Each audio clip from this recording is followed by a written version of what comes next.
ഇപ്പം നമ്മളെ നാട്ടിൽ ഒരുപാട് പേര് ആക്സിഡന്റ് ആയിട്ട് നമ്മൾ കാണാറുണ്ട്. റോഡിലൊക്കെ ആണെങ്കിൽ പെട്ടെന്ന് അവർ ആംബുലൻസ് വന്ന് കൊണ്ടുപോകും, അവർക്ക് എമർജൻസി കെയർ കൊടുക്കും. നമ്മൾ അവരുടെ അപകടനില മെച്ചപ്പെട്ടിട്ടുണ്ട് എന്നുള്ള വിവരം നമ്മൾ അറിയും. പക്ഷെ പിന്നീട് ഇവരെന്താ ആവുന്നെന്നുള്ള കാര്യം നമ്മൾ അന്വേഷിക്കുന്ന ആളുകൾ വളരെ കുറവാണ്. ഇപ്പം ഒരു തലക്കൊരു ഇഞ്ചുറി വന്ന് അപ്പം ഇങ്ങനെയുള്ള ആളുകൾ അപകടനില മെച്ചപ്പെട്ടിട്ടുണ്ടാവും, പക്ഷെ അവർക്ക് ഓർമ്മ എത്ര തിരിച്ചു കിട്ടി, അവർ എണീറ്റ് നടക്കുന്നുണ്ടോ, അവരിപ്പം മിക്ക ആളും ഈ ഒരു ആക്സിഡന്റ് പറ്റുന്ന ആൾ ഒരു യങ് ഏജ് വർക്കിംഗ് ഗ്രൂപ്പിലുള്ള ആളായിരിക്കും. അപ്പൊ അവർ തുടർന്ന് അവരെ ജോബ് കണ്ടിന്യൂ ചെയ്യാൻ പറ്റുന്നുണ്ടോ, അവരെ ഫാമിലിയെ നോക്കാൻ പറ്റുന്നുണ്ടോ, ഇത്തരം കാര്യങ്ങളിലേക്കുള്ള ചിന്ത നമുക്ക് പോകുന്നത് കുറവാണ്. അപ്പം അതേപോലെ തന്നെ സ്ട്രോക്ക് വന്നിട്ടുള്ള ആളുകളാണെങ്കിലും ഇപ്പം പണ്ടൊക്കെ ആണെങ്കിൽ ഒരു 60-70കളിലാണ് സ്ട്രോക്ക് വരുന്നതെങ്കിലും ഇന്നൊരു 30കളിലും 40കളിലാണ് സ്ട്രോക്ക് വന്നിട്ടുള്ളത്. ഈ സ്ട്രോക്ക് വരുന്ന ആളുകൾ അവരുടെ ഫാമിലിയിലെ മെയിൻ ഏർണിംഗ് മെമ്പർ ആയിരിക്കും. അപ്പം അവർക്ക് എത്രത്തോളം അവരുടെ ഫാമിലി നീഡ്സ് മീറ്റ് ചെയ്യാൻ പറ്റുന്നുണ്ട് എന്നുള്ളത് ഇന്നൊരു ചോദ്യചിഹ്നമാണ്. കാരണം ഒരു മെയിൻ ഏർണിംഗ് മെമ്പറിന് ഒരു സ്ട്രോക്കോ അല്ലെങ്കിൽ ഒരു ഇതുപോലെ ഒരു ആക്സിഡന്റോ വന്നു കഴിഞ്ഞാൽ അയാൾ മാത്രമല്ല, അയാളെ ഫാമിലി മൊത്തമാണ് എഫക്റ്റഡ് ആവുന്നത്. ചുരുക്കത്തിൽ പറഞ്ഞാൽ ആ ഫാമിലി മൊത്തം തല കീഴായി മറിയാണ്. അങ്ങനെയുള്ള ആളുകൾ തിരിച്ച് എത്രത്തോളം പഴയ രീതിയിലാവുന്നുണ്ട്, അതായത് അയാൾ ജോലിക്ക് പോയി അയാൾ ഏർണിങ്സ് ഉണ്ടാക്കി ഫാമിലിയെ നോക്കി, അപ്പോഴേ നമുക്ക് ആ അസുഖം പൂർണ്ണമായിട്ട് മാറിയെന്ന് പറയാൻ പറ്റുള്ളൂ. നമ്മൾ ലോകത്തെ കണക്കുകൾ വെച്ച് നോക്കുകയാണെങ്കിൽ തന്നെ 1/3 റീഹാബിലിറ്റേഷൻ ട്രീറ്റ്മെന്റ് ആവശ്യമാണ്. പക്ഷെ ഒരു 30-40% ആളുകൾക്ക് മാത്രമേ അത് അഫോർഡ് ചെയ്യാൻ പറ്റുന്നുള്ളൂ. ഒന്ന്, അത് ഒരു ലോങ് പ്രോസസ്സാണ്. ഒരുപാട് മാസങ്ങളോ വർഷങ്ങളോ എടുക്കും ഈ ഒരു റീഹാബിലിറ്റേഷൻ ട്രീറ്റ്മെന്റിന്. കൂടാണ്ട് അതിനെ അഫോർഡ് ചെയ്യാനുള്ള ചെലവുകൾ ആൾക്ക് മീറ്റ് ചെയ്യാൻ പറ്റില്ല.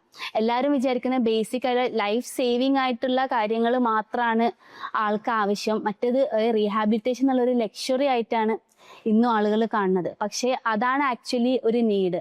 ഒരാള് ഇപ്പോൾ ഒരു ഹെഡ് ഇഞ്ചുറി വന്ന് അല്ലെങ്കിൽ ഒരു സ്ട്രോക്ക് വന്ന് അയാളെ ജീവൻ തിരിച്ചു കിട്ടി, പക്ഷെ അയാൾ ബെഡ് റിഡൺ ആയി പോയി കഴിഞ്ഞാൽ അയാളെ ക്വാളിറ്റി ഓഫ് ലൈഫ് അത്രയും എഫക്റ്റഡ് ആണ്. അപ്പം ആക്ച്വലി അത് മെച്ചപ്പെടുത്തി അയാളെ വീണ്ടും ഒരു പ്രൊഡക്റ്റീവ് ആക്കി മാറ്റിയെങ്കിൽ മാത്രമേ അയാൾ അസുഖം മാറിയെന്ന് പറയാൻ പറ്റുള്ളൂ. അതുകൊണ്ട് തന്നെ റീഹാബിലിറ്റേഷൻ എന്ന് പറഞ്ഞാൽ അത്രയും ഇമ്പോർട്ടൻ്റ് ആണ്.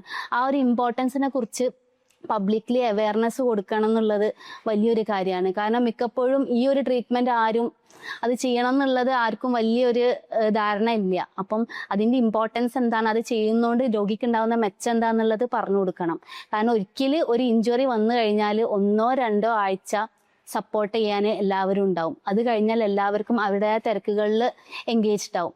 അപ്പം ഈ രോഗി മാത്രമാണ് എഫക്റ്റഡ് ആവുന്നത്, അതും അവരും അവരെ ഇമ്മീഡിയറ്റ് ഫാമിലി മെമ്പേഴ്സും. അപ്പം അവരെ ഉന്നമനത്തിനും അവരെ ക്വാളിറ്റി ഓഫ് ലൈഫ് മെച്ചപ്പെടുത്താനും റീഹാബിലിറ്റേഷൻ ഭയങ്കര ഇമ്പോർട്ടൻ്റ് ആണ്. പ്രത്യേകിച്ച് നമ്മുടെ ഒരു ഫാമിലി മെമ്പറിന് ഇങ്ങനെ എന്തെങ്കിലും ഒരു പ്രശ്നം ഉണ്ടെങ്കിൽ മാത്രമേ നമ്മൾ അതിനെക്കുറിച്ച് ഡീപ്പായിട്ട് ചിന്തിക്കുള്ളൂ. അപ്പം അതാണ് റീഹാബിലിറ്റേഷൻ്റെ ഇമ്പോർട്ടൻസ്. ഇവിടെ റീഹാബിറ്റ് എന്ന സ്ഥാപനത്തിൽ ഹെൽപ്പിംഗ് ഹാൻഡ്സ് ചാരിറ്റബിൾ ട്രസ്റ്റിന്റെ അണ്ടറിൽ നമ്മളൊരു 10 ബെഡഡ് ആയിട്ട് ഒരു റീഹാബ് സെന്റർ റൺ ചെയ്യുന്നുണ്ട്.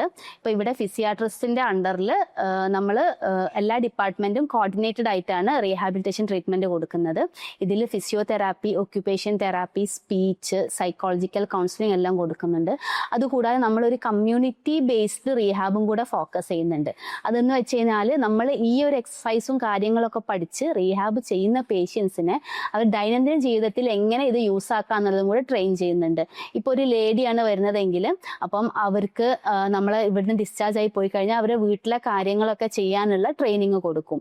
അതുപോലെ വണ്ടി ഓടിക്കുന്ന ആളുകളാണെങ്കിൽ അപ്പം വെഹിക്കിൾ ട്രെയിനിങ് കൊടുക്കും. അതുപോലെ മുന്നേ എന്തെങ്കിലും ഒരു ജോബ് ചെയ്യുന്ന ആളായിരിക്കും, അപ്പം അത് ചിലപ്പം ഈ ഒരു ആരോഗ്യസ്ഥിതി വെച്ച് അവർക്ക് ചെയ്യാൻ പറ്റുന്നുണ്ടാവില്ല. അപ്പം ഇപ്പോഴത്തെ അവരുടെ ഫിസിക്കൽ സ്റ്റാറ്റസ് അനുസരിച്ചിട്ട് അവർക്ക് ചെയ്യാൻ പറ്റുന്ന ജോലി എന്താണോ അതിനെക്കുറിച്ചിട്ടുള്ള ഡീറ്റെയിൽ ആയിട്ടുള്ള ഡിസ്കഷൻ അവരെയും ഫാമിലി മെമ്പേഴ്സിനെയും ചേർത്ത് നടത്തുകയും അതിനുള്ള ബാക്കിയുള്ള അറേഞ്ച്മെന്റും കാര്യങ്ങളൊക്കെ അവർക്ക് ചെയ്തു കൊടുക്കുകയും കൂടെ ചെയ്യുന്നുണ്ട്.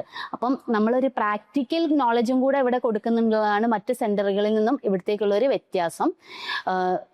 10 ബെഡ് മാത്രമേ ഉള്ളൂ, അത് കുറച്ച് ലിമിറ്റേഷൻ ആണ്. പക്ഷെ ഒരുപാട് വെയിറ്റിംഗ് ലിസ്റ്റ് ഉണ്ട്. അപ്പം അതിനും കൂടെ കൺസിഡർ ചെയ്യാൻ വേണ്ടിയിട്ട് ഒരു ഇൻസ്റ്റിറ്റ്യൂട്ട് ഓഫ് റീഹാബിലിറ്റേഷൻ എക്സലൻസ് എന്ന് പറഞ്ഞിട്ട് പുതിയൊരു പ്രോജക്റ്റ് ലോഞ്ച് ചെയ്യുന്നുണ്ട്.